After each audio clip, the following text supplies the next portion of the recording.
Mini episode 156 of the FDH Lounge is brought to you by Sportsology, delivering unconventional columns and webcasts about sports, TV, music, movies, and more. Follow them on the web at sportsology.info. The FDH Lounge. You want to schedule your life around it. A long time ago, on a gloomy, wet Cleveland spring night, two men stand alone amidst the late-night drizzle. Their voices echo across the vacant station parking lot as they debate the merits of the great American radio show that have been missing for far too long. On that night, an idea was born. That idea became the FDH Lounge.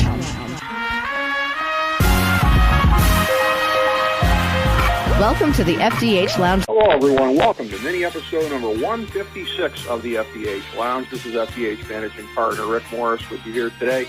We've got, once again, a very special FDH Lounge mini episode for you. This should be a tremendous segment. Many thanks to our senior producer, Steve Servillo, for getting this one booked. This will be the fourth gentleman that we have had on from the band Journey, and that's including the all-time roster, by the way, because as you go back through the history of the band, the gentleman today is the only one of the four still playing with the band, and one of the original co-founders of Journey. So he goes way back.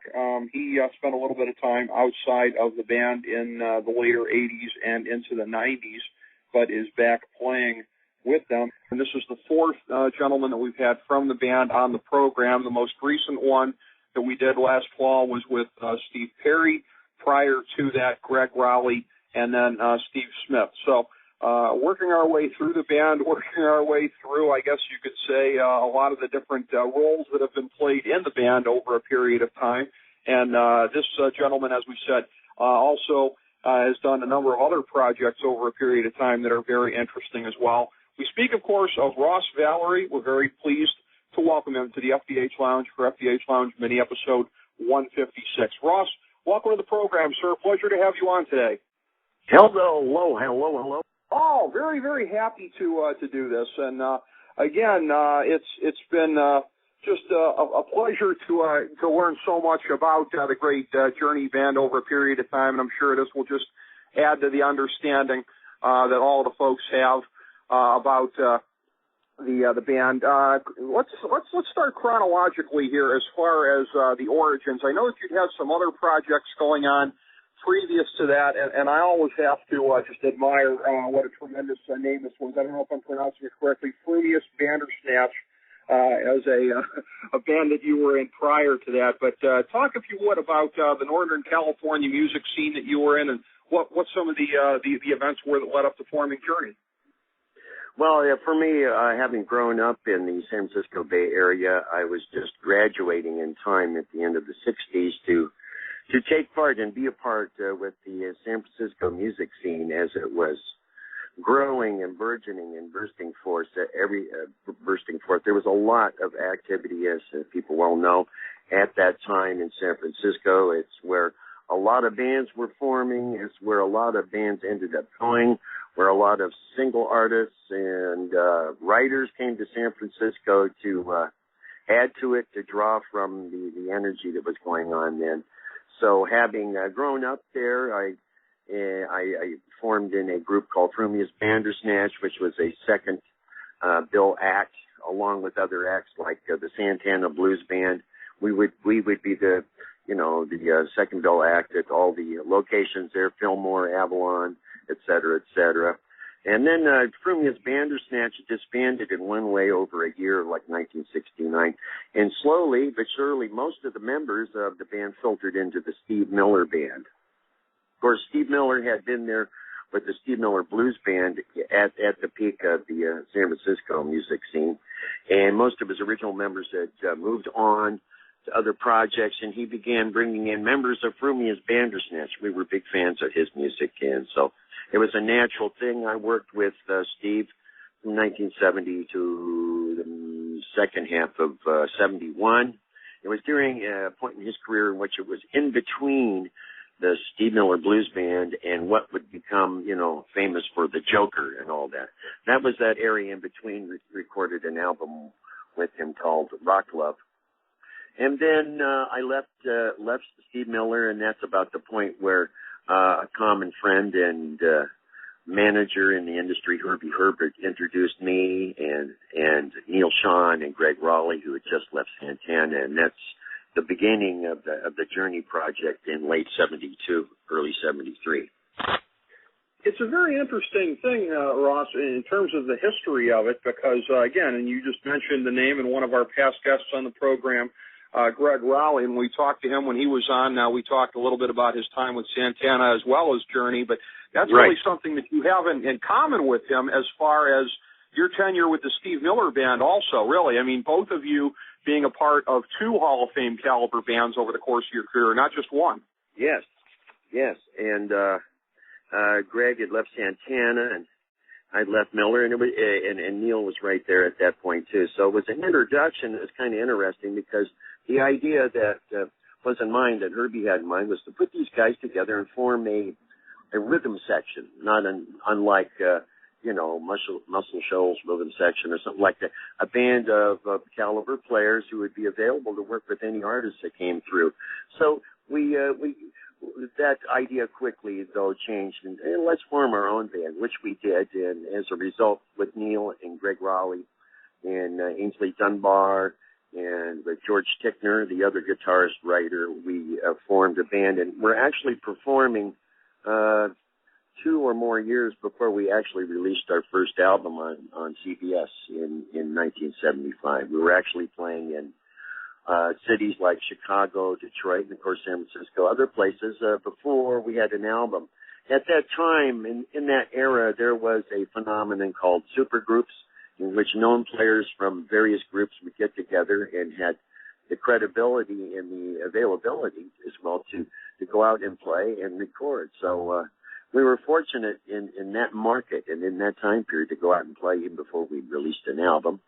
And of course, we did eventually sign with CBS and put out our first 3 records, 75, 76, and 77. They were entitled Journey, Looking at the Future, and Next, which brought us to a point in around 1978 in which the record company was wanting to hear and display a band that was more song-oriented.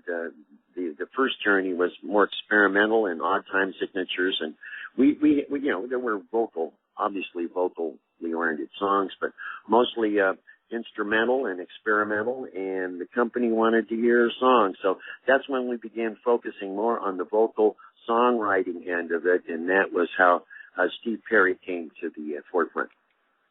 Well, that's interesting, Ross, that you're mentioning some of the commercial considerations there, because that was what I was going to ask you about next. As a lifelong resident of Cleveland and somebody that grew up on MMS, I'm always curious to know, as far as bands like yours, when you're coming up, obviously it was a different time in the 70s as far as airplay and everything right now, which is so under the thumb of corporate control. But as you were getting the first couple of albums out there with stations like MMS and some of the more cutting-edge ones across the country, what was the progression like for you as far as radio helping you build a following?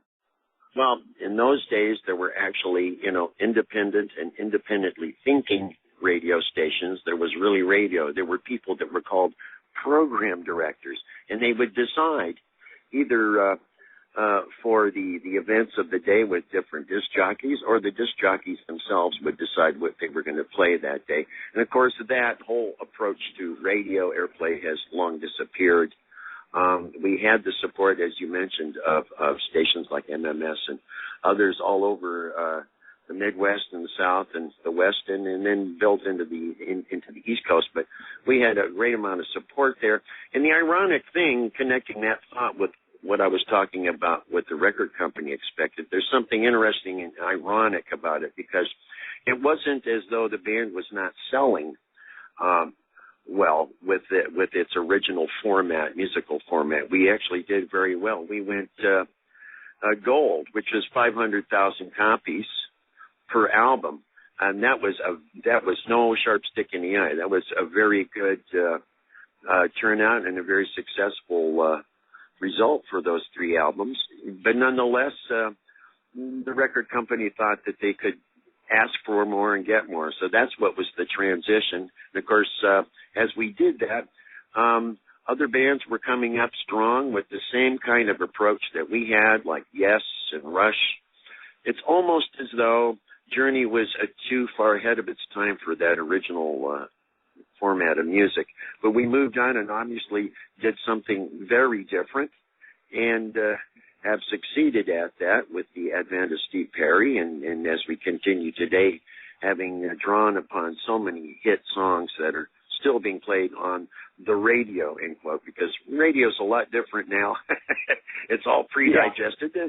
You know, and you can't, you know, and the other ironic thing for us is as we've released albums in the late 90s and in this century, we put out several albums, some of which have done well, like Revelation did very well, and of course the release of our Live in Manila DVD with Arnel Pineda did well, but there's other albums that just haven't done anything because there is no format out there, let alone enough true open channel radio to take a band who's a classic band that has classic hits. There's no format to put out new material by a band who's classic. So it's been interesting and challenging to get new songs on the air. In some cases, we succeeded. We got some good results from Revelation, and we had some good results, of course, from Trial by Fire, which was the last project with Steve Perry in 1996. But it's a whole new ball game out there. But as we have learned well, that as we perform, and which performance is our mainstay, we make sure that we cover the songs that people want to hear. We do introduce at every concert later material, newer material, so to speak. But the mainstay is to play the songs that people want to hear. So we're fortunate in that regard. We have a lot of them that they know, and we come away from the stage with everyone happy.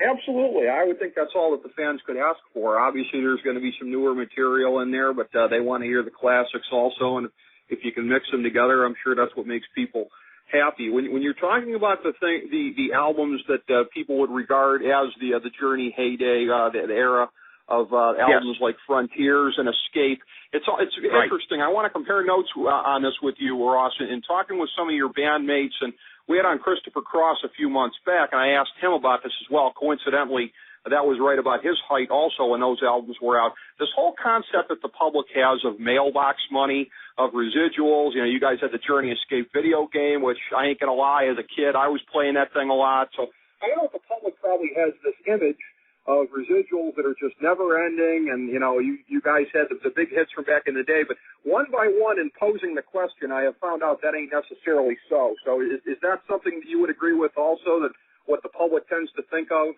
as far as residuals and everything that continues to come in is probably overblown in their mind? Well, it's not overblown at all, and royalty income, or mailbox money as they call it, is a reality for this band, and as the songs remain on the radio, the results are the same with the mailbox, and it goes up and down, but generally we've had some great bursts in income that way, in that as the band performs and as subsequent re-releases of greatest hits and greatest hits live are currently out there, it does boost it in the sales. But most of all, I think the reason why we have some good success there is given when the band went away, the band sort of disappeared for 8 years or so, from the mid-'80s to the mid-'90s.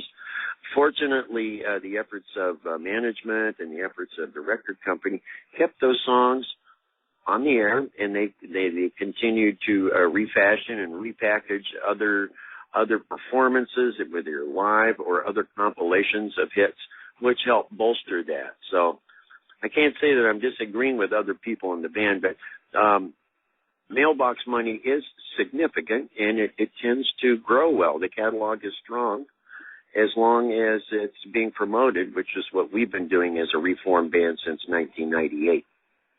Sure. Well, hey, God bless you if it's continuing to come in like that. And it's funny, I go back, I think it was about 4 years ago, when Steve Smith was on with us. He was the first of your bandmates that was on, and I remember at the time, his take on it was a little bit different. So either you guys have really moved a lot of units in the last 4 years, or maybe you got a better agent than he does, or maybe your perspective is just a little different. It's interesting.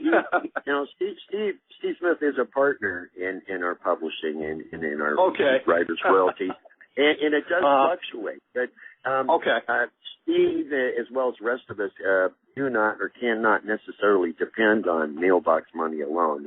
Sure. Steve's career as a jazz musician and as a clinician, he does a lot of drum clinics. He travels the world.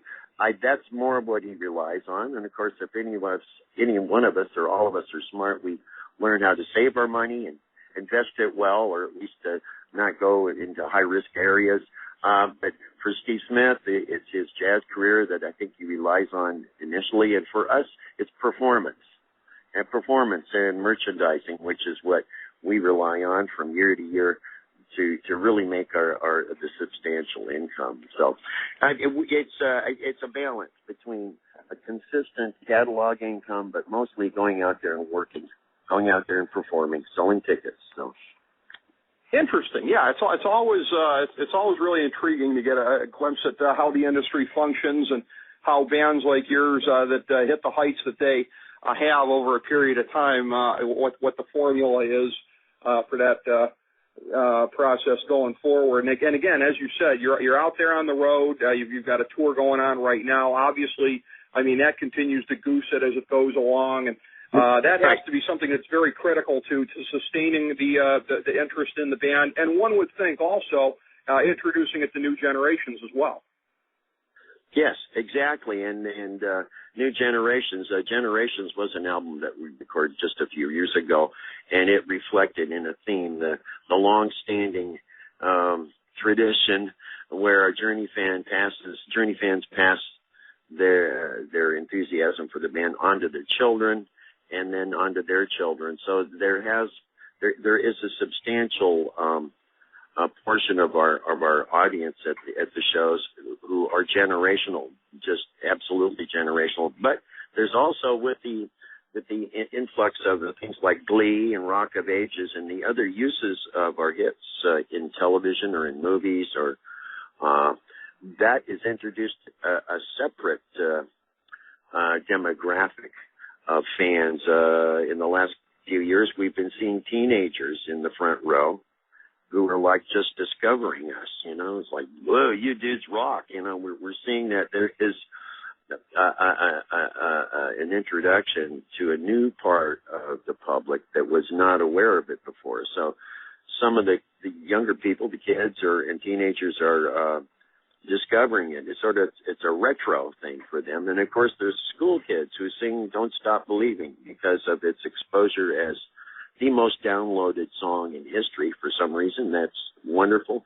So even school kids are singing it, they're well familiar with it because of its exposure on television and elsewhere. So that's a new thing to us, beyond the generational, traditional, part of the public that's always been there because they were listening long ago and still are. Ross, thank you very much, sir. And I want to plug also mouthman.com. I know you've got the children's clothing line there as well. Thank you so much, Ross. Yeah, mouthman.com. The shirt that comes alive. Yeah, you enjoy it. Us big kids enjoy it, and the kids will enjoy it too. Thanks for that plug, Rick. No problem. Ross, hope to do it again sometime soon. Thank you, sir. Excellent having with us today the great Ross Valory from Journey. As we bring the show to a close, we would like to extend our deepest gratitude to NBC, CBS, ABC, Fox, all Clear Channel affiliates, TNT, TBS, USA, UPN, Deadspin.com, YouTube.com, YTMND.com, MySpace.com, various blogs, Fox News, CNN, CNBC, MSNBC, IamBoard.com, Billboard.com, Google.com, ESPN, ESPN2, ESPN News, ESPN Classic, NBA TV, NFL Network, Sports Time Ohio, Athlon Magazine, Comedy Central, Cartoon Network, The Boomerang Channel, QVC, BET, The Spice Channel, Steno Notebooks, Manwich, Papermate Office Supplies, waitresses, strippers, bartenders, garbage men, janitors, microwave popcorn, the writers of The Office, Scrubs, Entourage, My Name is Earl, Oz, Metalocalypse and the Boondocks, Aquafina, and the periodic table of elements.